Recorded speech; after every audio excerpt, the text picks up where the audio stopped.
Welcome into College Football Now, made possible today by Roan. You guys can get 20% off your order, including polos like the one I'm wearing today, when you use promo code CHATSPORTS over at roan.com/chatsports. Today's show, potential replacements for the now fired Pat Fitzgerald as the Northwestern head football coach.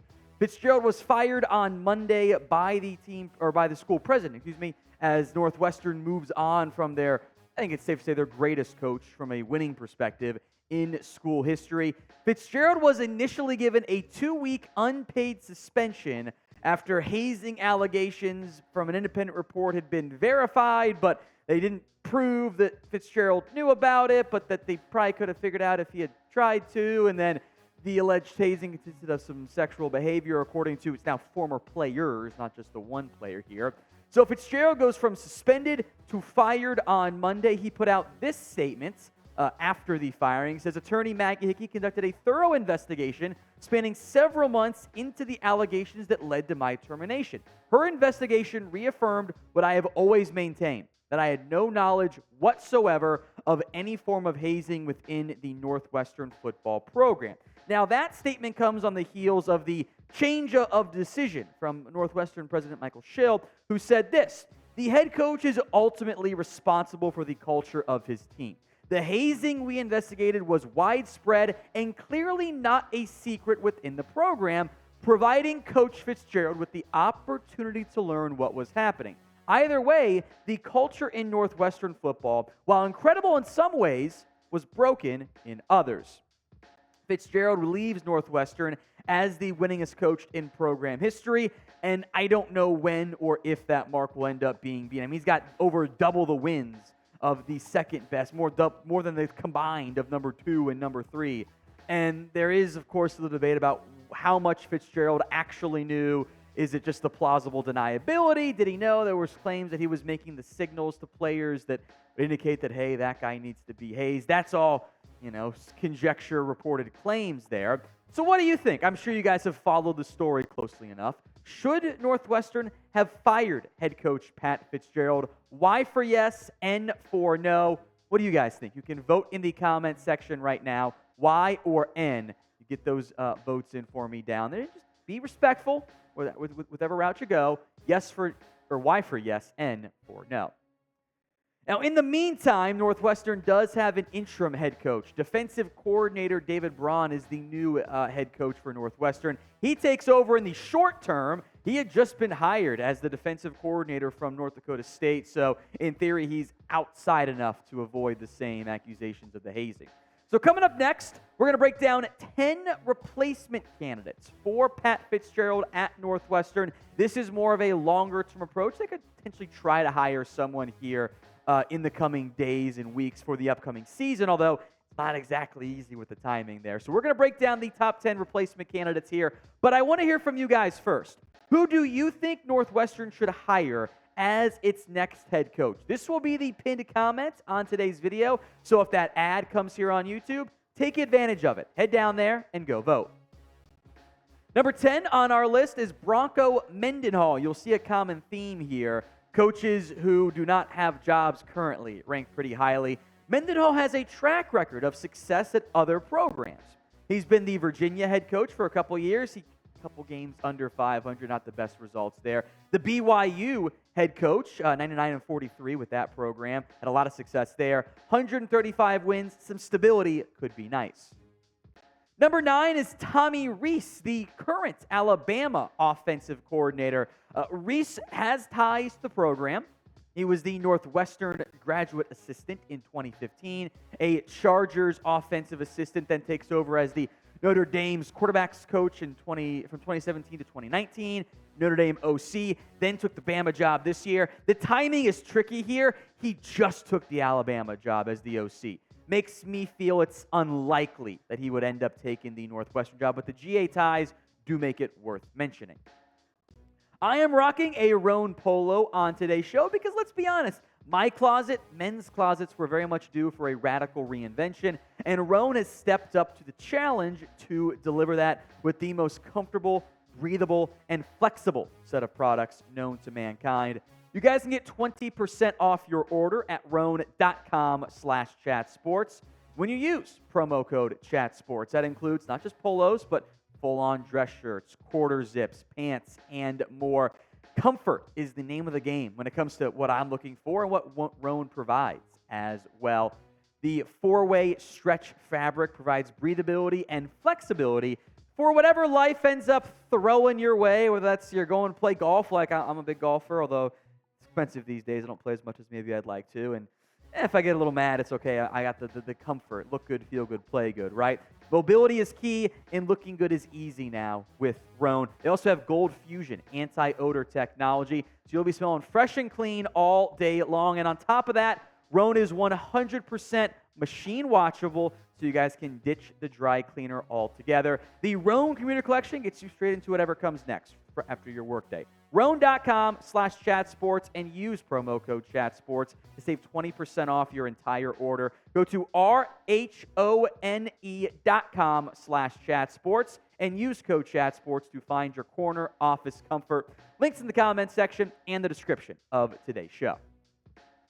Number 8 on our list, Brian Hartline. You've seen there have been other articles out there. Some have mentioned Brian Hartline, Big Ten job, maybe that would be appealing to him. Hartline was just upgraded to offensive coordinator for the Ohio State Buckeyes. I will make note that the OC role is a name-only position. Ryan Day still calls the plays for the Buckeyes. Long-time successful wide receiver coach, probably the best in the business from that perspective. I would be surprised if he went ahead and jumped for the Northwestern gig. Number 7, Jim Leonard, the former defensive coordinator for Wisconsin, would have been a prime candidate had he still been employed by Wisconsin. He was in the running to land the full-time head coaching gig. I think a lot of us thought he was going to get it. Ends up going to Luke Fickell. He had served as the Wisconsin defensive coordinator since 2017. He has not taken a job right now, interviewed with some NFL teams, had a pretty decent buyout. I would wonder if in the end Leonard's like, you know what, I'll just take a year off and then reset there. But this could be a great job for him to get a potential head coaching gig. Here's an interesting name. How about Jason Garrett, the former head coach of the Dallas Cowboys? Now, he, of course, also was the Giants offensive coordinator most recently before taking a job with NBC Sports. What's noteworthy for me for Garrett's standpoint is that Garrett interviewed and was a finalist for the Stanford job, then announced he had withdrawn from consideration. It was the old Michael Scott move of he withdraws his consideration after being told he was not going to get the gig. But there is some overlap there between Stanford and Northwestern. Academically inclined programs, historically not the biggest success rates, but I think Garrett could actually be a decent fit in Northwestern.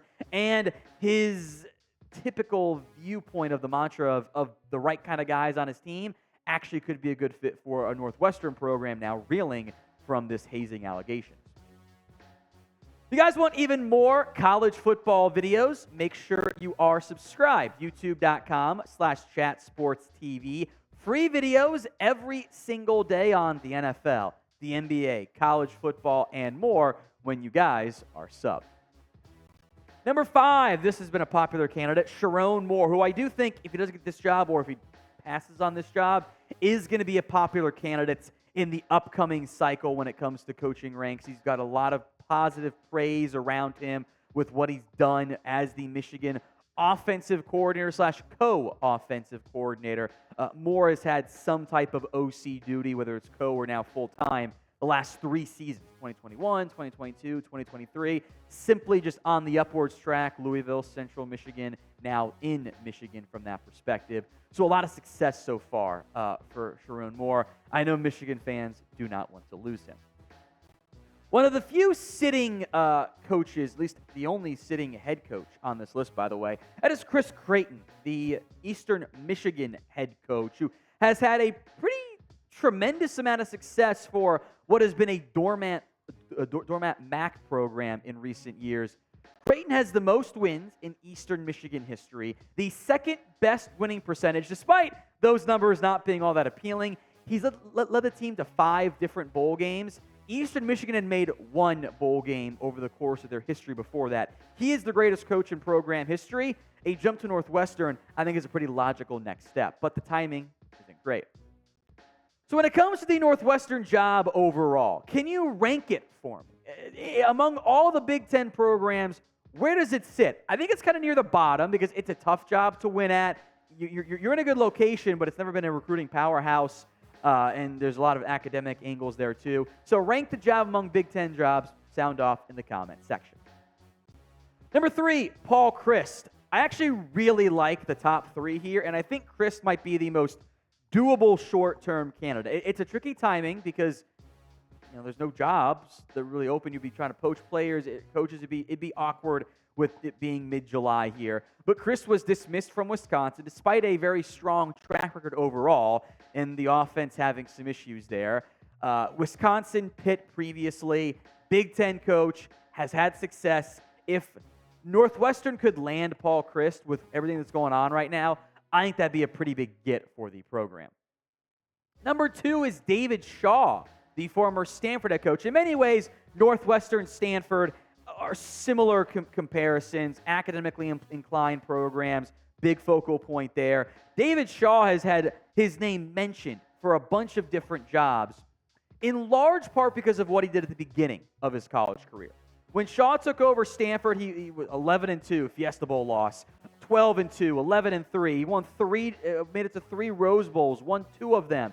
Had never finished 1 year below 10 wins in his first 6 years. The issue for Shaw is that the last 6 years have not gone according to plan. 9-5 in 2017, 9-4 in 2018, 4-8 in 2019, 4-2, 3-9, 3-9. He has not been the same caliber of coach that we have seen in the past, and that is a very real red flag going against David Shaw. Number 1 is Mike Kafka, the Giants offensive coordinator. He is number 1 on this list because of his ties to the program. I also think he's one of the least available and gettable candidates. Kafka is on the track towards being an NFL head coach. He took over as the Giants offensive coordinator last year. He spent 3 years in a very highly regarded role with the Chiefs. He was a Northwestern graduate assistant back in 2016. The issue is he also played at Northwestern, and that makes him very coveted. I would make this point for both Kafka and for Reese. The hazing allegations go back a pretty long time from other stuff that's been reported lately. Does that mean you have to go with an outside candidate? I think it's very possible from that perspective. Kafka would be a good get. I think he's going to sit around and wait for an NFL job, though.